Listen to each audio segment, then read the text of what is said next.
durame sigaaraan maal goote haa jennuuti itti aansinee waan shiishaan godhuu deemu wanta kan siima fakkeenyaaf qabeen taane jechuun qabiyyeen tamboo sigaaraa keessa jirtuu fi tamboo shiishaa keessa jirtu garaagarummaa isaanii haa ilaallu dura.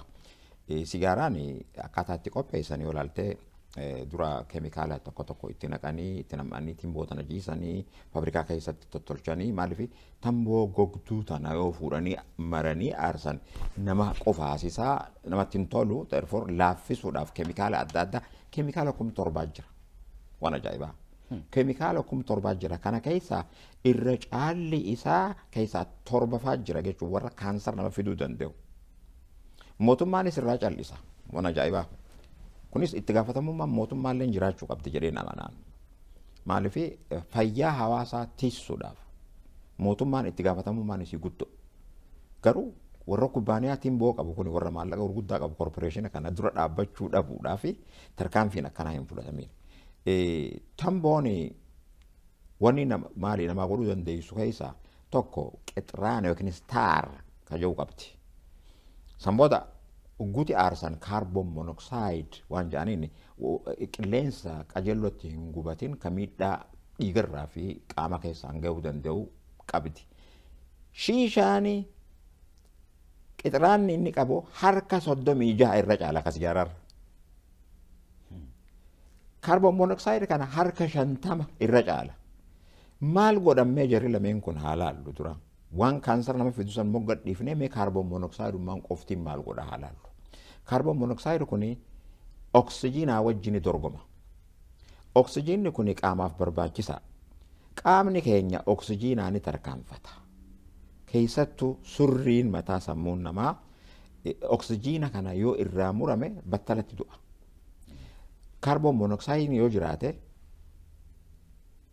himoglobiin kanarratti himoglobiin kuni fuudheeti oksijiina kanaaf midhaan qaamaaf hira qaamaaf raabsa.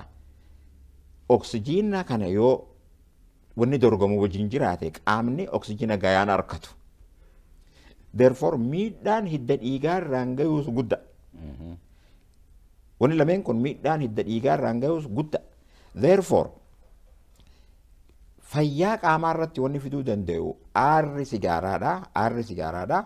Hoguu sigaaraa aarsan fakkeenyaaf qaamni kun qaamni hafuurfannoo keessaan gadi seentee gamasiin gara dhiigaatti xuuxamtee himoglobiin silaa oksijiin ba'achuu deemu irratti falmii adda addaa goote irra aanammas irra cimaadhaas affinitii jedhaniin himoglobiiniif affinitiin carbon monoxide qabu himoglobiin irra caala oksijiin irra caala.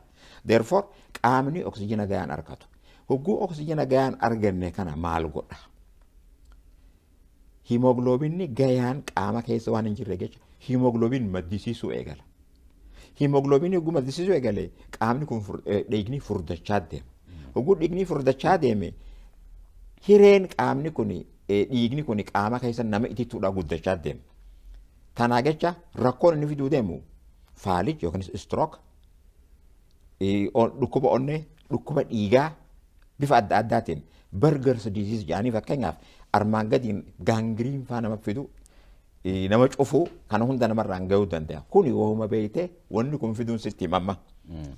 Kanarraan aansee maali wanni godhu? Duraa hola jennaani kaansar afaan Oromootiin hola, hola afaanii, hola sombaa, hola sadarkaa adda addaatti fakkeenyaaf ujumoo midhaanii kan liqimsuun kan osoofagas kan jennuun qochumaa yookiinis garaacha keessatti wanta hummalu kun hundinuu hola adda addaa haga paankiriyaasitti achirraan tareellee haga gadaameessa dubartoota irratti fida. Miidhaan inni kun dubartoota irraan gahu ammas kan dhiirarra caala. Fakkeenyaaf warra sigaara aarsu. Dubartii tahuu isiitiin fakkeenyaaf yookiin yooti qoricha ulfa ittisuuf akka fudhatu taate. Kolesterool xiqqoo yoo qabaatte hireen isiin strookiin qabamu dhukkuba onneetiin qabamu hireen isii dachaa 5 caala. Bifa kanaan sigaaraan akkana yoo goote shiishaan ammas harka 36 ol kaasa. Harka 50 ol kaasa. Wanni seehan isaan timboon isaan xuuxan tuni bishaan keessaan dabarte gara qaamaatti yoo dhuftuufi ta dura oo'a timboodhaa qofa qabbaneessuudhaaf malee miidhaa aarri sigaaraadhaan namarraan ga'u wanta kan hanqiftu ni caalchitti malee. Kana wanni bifa waliigalaatiin hubachuu qabu akka hawaasaatti namni. Amma sila waa'ee dubartootaa kaasteetta biyya kana keessatti qorannoo dhiyoo kana godhame irratti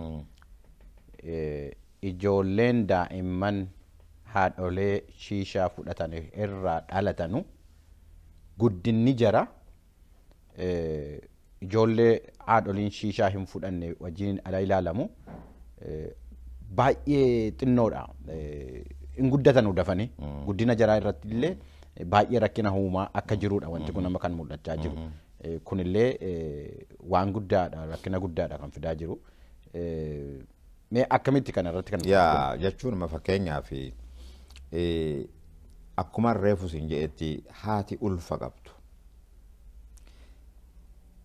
Oksijiinni gayaan qaama sii keessa illee hin dhaqu.